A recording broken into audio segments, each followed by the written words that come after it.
now! Free Ojukwu now! Free Ojukwu now!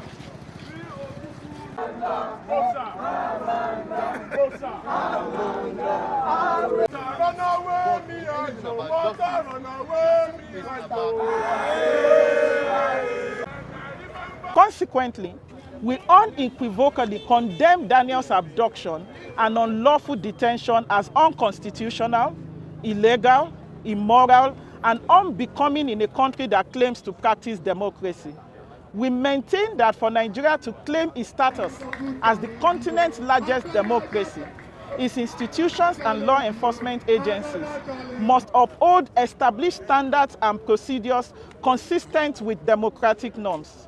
Until then, Nigeria cannot reconcile the title of the largest democracy in Africa with the practices and principles reminiscent of a police state. We also condemn the incessant use and abuse of the remand order process, which is observed to be the new machinery for which the Nigeria police continuously violates the rights of Nigeria citizens. It is discovered that the police boast of obtaining a remand order without providing such a document for the suspect or his lawyers to see whenever they unlawfully arrest individuals. Even when such orders are obtained, it is usually cloaked with suspicion, as the court from which it is obtained is usually miles away from the police station where the suspect is detained, even where there is an established law within a shorter distance of the police station. Premised on the above, we demand the following. 1. President Bola Ahmed Tinubu and the Inspector General of Police, Mr. Kayode Egbetokun, ensure Daniel Ojukwu's immediate release and uphold his fundamental human rights, as his continued detention without charges undermines Nigeria's democratic standing and risks further erosion of public trust. State resources, too, are redirected towards securing the lives and property of Nigerian citizens rather than the abuse, assault, and attack on civic actors. Number 3, a right-based review of laws that are subject to vexatious interpretation, amending them to reflect democratic norms and principles. Number 4, invitations by the police should be in writing, documented, and undersigned by their legal representatives. It is illegal to arbitrarily show up and pick somebody without setting course. And number 5, finally, all requests for individuals to accompany law enforcement personnel to a station for questioning or detainment should be documented with a duly authorized warrant and acknowledged in writing by the individual, ensuring that their rights, that their legal rights are understood. What I want to say is this, that I have heard you and I have heard all your demands.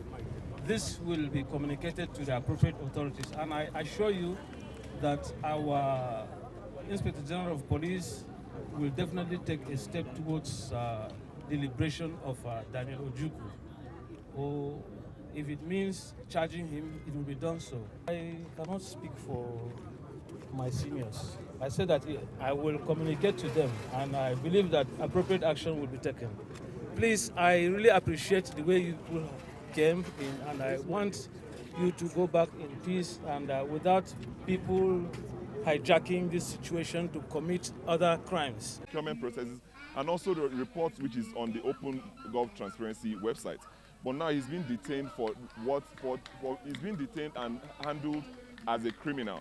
We say this is unacceptable, this is unwarranted, and we demand his release immediately. We want a country where people are able to speak, because freedom of expression is a guaranteed right for Nigerians. So we are able to speak truth to power. It is not about getting a good lawyer. Daniel was unlawfully arrested and is unlawfully detained because he wrote a story. He's not a criminal. The valid information in the reports basically looks at what he has written. Somebody used 147 million naira to implement a project from government funds, from the funds which are from the taxes of Nigerians. Daniel has just taken that information and written and validated that information that the project that was implemented is nowhere to be found. But, you know, he's been in prison for that purpose. So the question is, what has he done to demand that he's a criminal? So he doesn't need a good lawyer. We are saying charge him to court, charge him for whatever he has done, and let's see if we will not bring a good lawyer. So that's the situation. Going forward, I want to urge, and I feel sad that I have to ask journalists as a union to do this, but all journalists in the country, whether you are unionized or not unionized, the Cybercrimes Act of 2015 is meant to stop what journalists ought to do. It returns the power of the police to reintroduce what they call sedition, a pre-colonial and colonial era law, which sends you to jail summarily if you insult or write something against the colonial master. Of course, we understand that Nigeria is now being internally colonized by these people, but that is pretty much what the Cybercrime Act of 2015 means. It has already been amended to exclude what the police